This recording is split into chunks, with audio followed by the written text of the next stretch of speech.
and I'm pretty sure as we head on to the draft, game number 3, wala ulit ang Khalid. Sure. Sure ba? Most probably, ibaba. Sure ba? Sure ka? Sure ba? Siguro. Ay, pero gusto nga ba dito, Pop? Ayan na. Okay.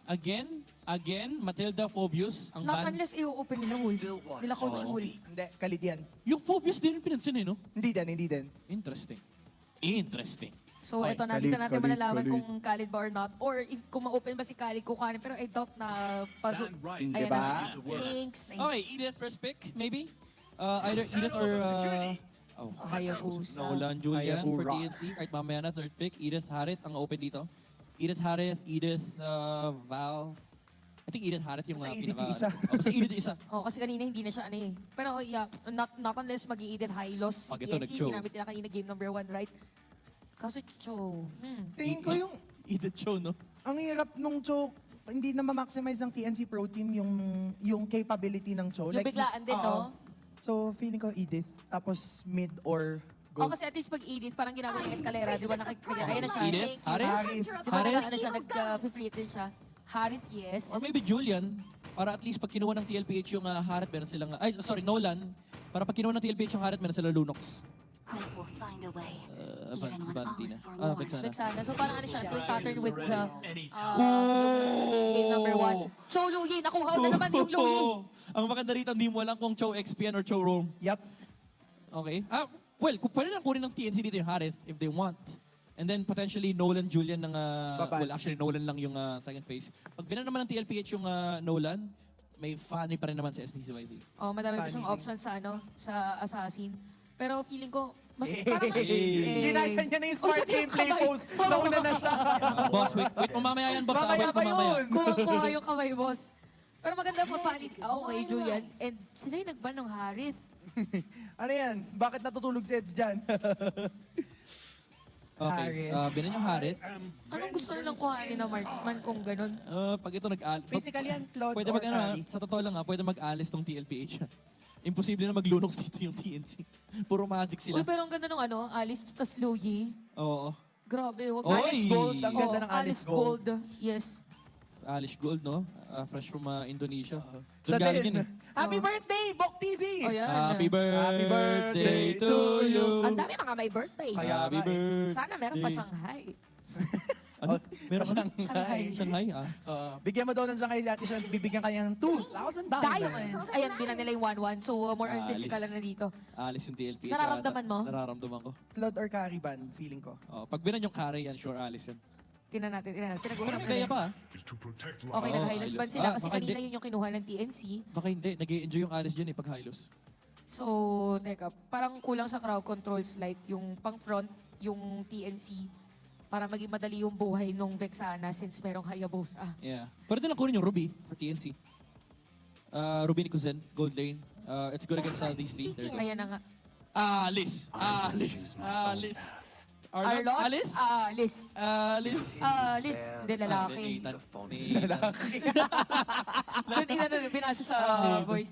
Ilang beses na nilang ginagawa to na parang kahit ang daming option for the marksman, Benny Kitty still goes for the Nathan. I mean, it's nice kasi yung burst damage nandyan and also yung pantulak. Yeah. It's also a good option against the Ruby. Tsaka parang ano, mahirap siyang hulihin at Oo, times. sobra. Considering na merong crowd control dito for TNC. So, wala si Hylos. Mabagal kung magteteris na sila. Walang Khalid. Ano pa ba yung mga XP lane na meron ding crowd control? Not unless mag-hard tank. Tapos XP lane yung ano, yung Edith. Edith. Pakiramdam ko magagatot kacha ulit. Oo, Grak or Gatot na lang iniisip ko. But the thing, baka kulangin sila Or sa mag-marksman physical. sila, hindi pala siya Ruby Oo. Gold. Belleric, Melissa. Hindi ko Gatot. mag-marksman. That's gonna light Bea. Bea. Oh, yun. Kaya nila Bea. Hindi nga sila nag-Ruby Gold. So, DPS, parang maganda din dito sa side ng TNC. Pero kung teamfight at teamfight lang din, yung layering of skills, madali for TLPH. Yeah, ang worry mo lang dito with the Beatrix, although winning lane siya, no? Winning lane siya versus the Nathan. Ang dilemma mo rito is may Arlot, yung side ng TLPH, napakadali huliin. Yes, may dash, yung Beatrix, pero unlike the likes of Claude, the carries, kaya nila palagan kasi yung Arlot. Yung Beatrix medyo medyo nakakailang pupalagan yung Arlot kasi talagang data siya ka na maraming beses niyan. Tsaka sa ano dito, sa Ruby and Edith, parang hirap kung meron kang Cho na katapat, tapos diretso pa sa Luyi. So dapat pag may nahuli sila, that's it. Oo, pero ito na ang panahon. Will TNC finally be able to secure their first win or will TLPH ride on their momentum? Casters, take us to the land of dawn. Malalaman na natin ang sagot dyan as we enter the last game of this series number 1 sa Saturday Special ng MPL. Huling laro na rin ito ng TNC Pro Team of Season of 14. And for the Phoenix Army na sumusuporta pa rin hanggang sa dulo, ito na ang dulo para sa kanila. Ang tanong, matatapos nga ba sa panalo? Yun nga ang ating aabangan ngayon kasi based doon sa mga body language nila. Kasi kanina nakasabay ko sila dyan sa CR. Alam mong game na game sila eh. Hindi na nila pinag-uusapan yung mga nangyari ng game number 2. Move forward kagad sila at alam mong ready sila sa game number 3 ng buo ang kanilang loob. Yan naman talaga ang importante. No? Kahit anong mangyari, basta ang samahan ay matibay at tuloy-tuloy pa rin ang pag-aarangkada. Ang biyaheng tagumpay ay mukhang nagbabalik para sa TNC Pro Team. Pero TLPH, JP, Aray! agarang ang sakit talaga ng level 1 Beatrix. Ang hirap talaga. Tapos nakaratrat ka pa, di ba? Ang hirap pa tapatan yan. Pero since napaflicker niya ito si JP, makaka-expect tayo ng hindi super agresibong show in a few. Pero ngayon naman sa may bandang ibaba, heads. At itong si Sanford, hi, hello lang. Bakbakan lang. Bakbakan lang. Kumbaga parang check ping ng suntukan sa XP lane. And ang nakakatuwa dito no, for TNC Pro Team, in the early parts of the game, ay lamang pa rin sila sa damage. At ito na nga yung mga pinag-uusapan natin kanina, tuwing early game talaga, ito yung mga gusto nilang gawin. But for TNPH, sa same story, pag umabot ng late game to, we're looking at Benny Cutie. Na alam naman na natin yung Nathan ever since na naging uso itong gamitin, na pag umabot na ng late game, ay napakataas talaga ng damage na pwede niyang iba. Alam mo, hanggang ngayon nga, parang iniisip mo pa rin kung sino ba makaka-counter dun sa 1v1 na kakayahan ng isang Nathan. No, kapag naka-entropy siya, di ba? Parang ang hirap sumagot. Siguro, 2v1 yun eh. Oo, 2v1 magiging dalawa kasi. Tama nga naman, 1v1 magiging 2v1. Ginawa Oo nga 2v1, naman, oo nga naman. dalawa yung natag. At tapos ito pa, tandaan natin, yung Forbidden Jutsu, yung pinakamahabang quad shadow, available din sa Team Liquid Philippines mamaya. Ay, oo nga, no, pero merong diversion play na gagawin dito. Team Liquid PH, naka-ready na rin para sa unang pagong ng laban. And heads, siya ang natalaga para sumilip-silip. Alam naman rin niya na nandiyan si Sanford at si JP. So si SD, hakatake na rin yung pagong. Oh, no. Si Heads, pero dito mama, na-flicker din. Gamit na nga rin niya, hawag yung turtle cord. Mula dito sa TNC Pro Team. Ngayon man si Heads mamamatay na una ang agad. Sa Team Liquid PH, nakaisa na rin agad si Carlito the Great. Pero tuloy-tuloy pa rin ang kuhaan dito sa may bandang pagong. At si Hedre nakabawi din naman ang isa. 2 for 1 na naging trade, pero kanino nga ba mapupunta ang Aray! bagong tako? Dalawang higo, parang mafia. Nahigop, men. Ibang klase. Ginawang mami eh. Ginawang sabaw eh. Parang bulalo lang eh, sinupsop eh. Hinigop, higop again. Team Liquid Fish. Ito yung nakakatakot talaga no, sa isang Luyi. And yung kakayahan niya na makabalik kagad. Ayun na nga yung pagsipa. Gagawin ng Team Liquid PH courtesy of JP. At ngayon si Escalera pinagtutulong-tulungan. Nakaisa na rin ito si Sanji. Napakalayo ng play na yun, men. Pero yung diversion, plinikeran, at lahat na parang sure sila na kung sino yung mahila, sino yung masipa, mag-GG. Kaya na nga si Carl, GG pa ulit. O yun na nga, G-Dow ngayon. Andun yung Shadow Kill, dalawa ang nakasalo nung atake mula din sa Team Liquid PH. Pero again, ito na naman, as usual, mga XP laner, magkakamatayan ba to? Let's see, kasi aatras din si Sanford. At sakit pala nung mga normal hits mula doon sa primer rush. Sa may flex ng machong horse na naman, si Sanford. Alam talaga eh, hindi magkakapatayan. Ma-action lang. Pero wala eh. Parang wrestling lang yan, men. Oo. Magsasakitan yung buong araw, pero walang patayan. Wala, hindi magkakapatayan talaga yan. Again, kung titignan natin, no, nagiging vital talaga yung role ng mga XP laner. Kapag may mga objective takings, diyan sila malakas eh, and sa mga team fight. Pero ang 1v1, parang duda ako eh. Duda? Parang malabo pa sa sabaw ng pusit magkamatayan. Malayong may mangyari. Yung tipo na pag nagkatinginan sila, magtatanong ko, itutuloy ba natin to? Nakita natin, no, umulti naman, medyo matagal ang ulti ng Primal Rat, no? Oo. So medyo malaki ang nawala sa side ng TNC. But by now, meron na rin naman, at napaka-importante nito dahil may flicker din si Hits. Pwede niyang gawin yung 5 seconds na crowd control duration kung sakaling may matamaan siya with a flicker play. Ayaw nga, no, buti na lang na point out mo yun kasi again, isa yun sa mga bentahe talaga ng isang edit. Oo. And kapag wala kang flicker, medyo mababa yung chance mo na gumaw ng gumaw eh, di ba? Tsaka hindi rin kasi nakakalusot ng goal yun eh. Ayun na nga, speaking of paglusot!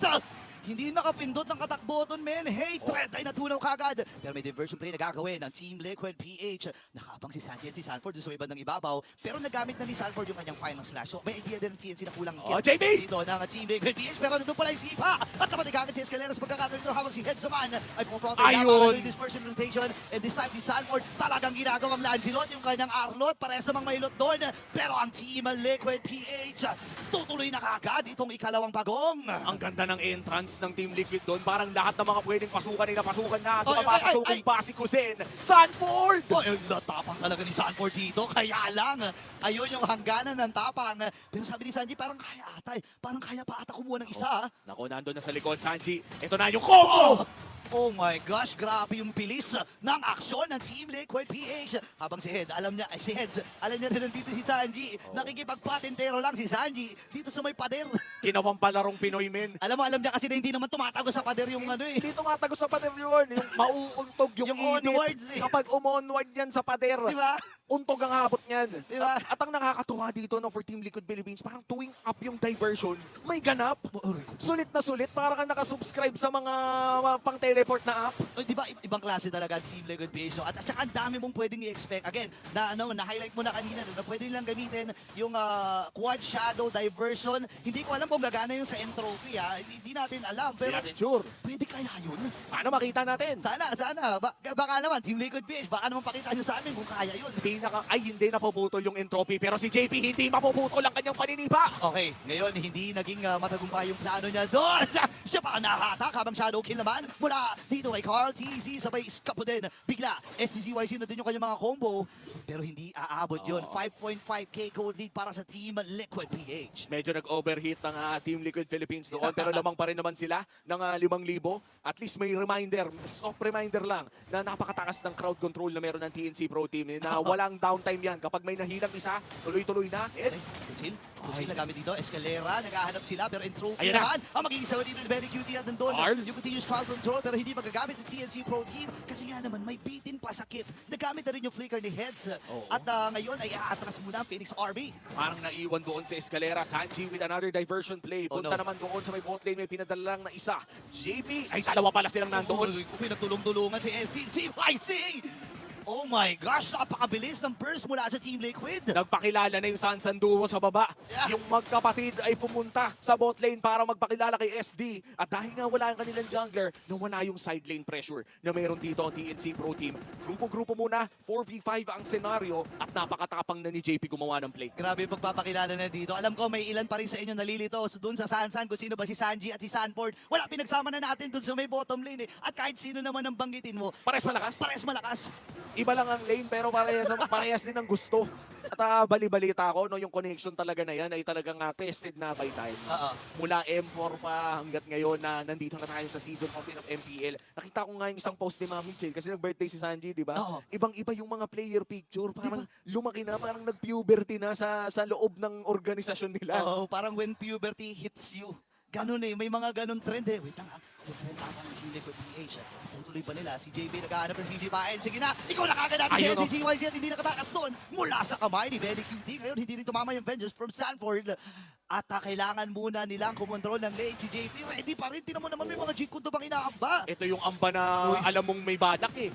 May mga iba kasing amba na amba lang talaga. Oo. Eh, yung amba na yun, alam mong may angulo. Okay, at saka alam niya rin kasi, confident siya na any moment, kapag may na-knock up siya ng G-Kundo, kahit hindi nga sipa eh, may follow-up kagad mula sa Team Liquid. Tsaka if ever sabihin natin may lumayo o masyado siyang napalalim, may flicker pa rin naman. Oo. At tandaan natin, with a Hayabusa na ganito kahaba yung quad shadow range ay kayang-kaya talagang lumaban kahit malalim. And of course, kailangan din nila isipin paano sila makakaalis. But at this point, Team Liquid Philippines with a 9k gold lead. Grabe. Sometimes okay lang na mamatay ka eh.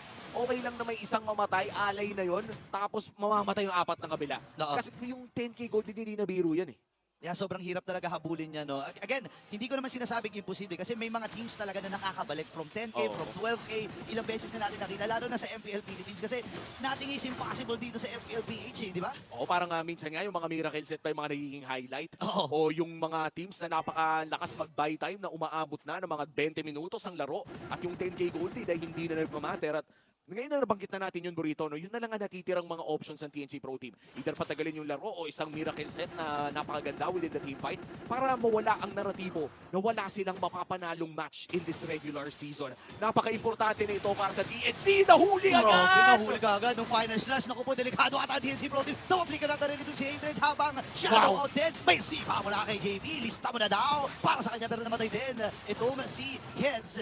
And this time, transition ata sila dun sa may top lane. Kumpleto pa. Actually, isa lang ang napatay dito sa Team Liquid at umabot na ng 12 yung ulti nila. 10 segundo dito para kay SDCYC. Makakabili pa ba ng oras dito ang TNC Pro Team para sa isang panalong gusto nilang makuha? TLPH, tuloy-tuloy lang ang pag-push dito sa may bandang ibaba. At mukhang respeto muna Wow. ang call ng Team Liquid. TNC under 13K. Grabe, may respetong pinakita si Sanji doon eh. Pero pumlex muna. Di ba maganda yung may respeto ka with the swag? Oo. Di ba diversion play sa flex at ang TNC Pro Team. Nababanggit mo na to kanina kung ano ba yung win condition nila, di ba? Yung continuous crowd control na parang ito na ata yung pero napag-flicker out agad din sa Escalera habang sword out itong si SDCYZ. Nararamdaman na rin yung beating sa damage ng Phoenix Army dito Buy time na lang siguro as of now dahil medyo nahihirapan na rin sila mag-burst ng mga miyembro ng Team Liquid Philippines. Inibalik din natin ang storya for TNC kung manalo sila dito sa Game 3. Pero wait lang! Ayun ang diversion play habang yung counter engagement mula sa TNC Pro Team. Nakakuha nakagaling siya sa Carlito. Ngayon Jose? tuloy-tuloy ang pag-abandon ng Cavalry. Wow! Nakabawi din naman ng isa. 1-for-1 ang naging palitan doon. Pero meron pa mga minions. May mga minions pa. Si Carlito humampas lang ng saglit doon sa may crystal. Pero alam nila na kulang sila. Wala sila yung pinakamalaking setup nila. Yung AoE setup nila kundi si Sanford. At pwede sila mag-fight time dito habang hindi pa buhay itong Lord. Isa yun sa mga tinatawag nating Logi Mastery Play na talaga eh. Yung hindi mo kita yung diversion. Kasi sa labas ng mapa tinututok at lalabas sila ng biglaan na lang doon sa may Gedli. At yun yung mga magugulat ka talaga. And for TLPH, it was worth a try. Okay yun na sinubukan nila dahil kung nanalo sila sa team fight na yun, that could have been a perfect way to end this game. But for TNC, kapit patalim pa rin talaga. This is a game na kapag natalo sila dito, matatapos ang regular season nang wala silang pinanalong match. At napakalungkot na to para sa TNC Pro Team. But if let's say, may milagro silang magawa, manalo sila in this setup, pwede nilang ibaligtad ang naratibong iyon. Alam mo, sa totoo lang, hindi pa rin imposible yan para sa TNC Pro Team, no? Again, pinag-uusapan natin yung kapal at laki ng crowd control na meron sila. Escalera, andyan si Heads, pwede nilang i-force ito. Pero again, napakahirap na parte na kumontes doon sa Lord.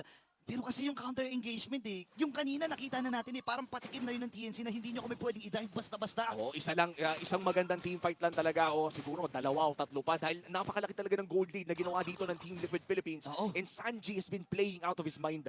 Napakaganda ng ginagawa ni Sanji in this game to the point na in terms of control ng tempo, tuloy-tuloy niyang ginawa ng play na kahit mag-isa siya, kahit isa lang yung ipadala niya, ay kontrolado niya yung laro. If ako nga lang papapiliin ng MVP in this game, men. Para sa akin, parang si Sanji na to Iba yung galaw niya this game. Mga ibang level ang mga multi-plays dito. Di Sanford, wait lang, nandun yung finishing pero na-counter. Kaga dito ng CNC Pro Team, nagamit na rin yung Eternal Guard.